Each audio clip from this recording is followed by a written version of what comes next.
கடைசி யுகம் இல்லையா, உலக அழிவு வரும். அதற்கு பிறகு தான் சத்தியுகம் வரும்.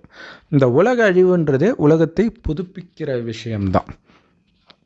அப்போ தான் கடவுள் சொல்கிறார், பயப்படாதீங்க, நீங்கள் அழிவற்ற ஆத்மா.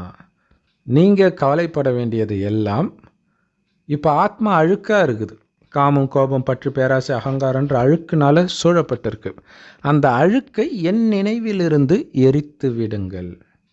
சத்யுகத்தில் மீண்டும் தேவதையாக பிறப்பதற்கு தகுதி பெற்று விடுவீர்கள் அப்படின்னு சிம்பிளாக ஒரு லைன் ஞானத்தை சொல்கிறார்.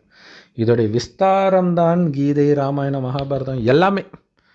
ஏன்னா மீண்டும் உங்களை ஆத்மானு உணரணும். ஆத்மானு உணர்ந்து சிவபரமாத்மாவை நினைக்கணும். உடல் உணர்வை மறக்கணும். சிவபெருமானை நினைத்து. ஸோ இது எப்போ சொல்கிறாரு? உலக அழிவுக்கு முன்னாடி, அழிவு காலத்தில் சொல்கிறாருன்னு சொல்லலாம். ஸோ அதனால தான் தன்னுடைய மரண காலத்தில் மார்க்கண்டேயன் போய் சிவலிங்கத்தை கட்டி பிடிச்சிக்கிட்டான்னு சொல்கிறது. சிவனுக்கு உடல் கிடையாது, கட்டி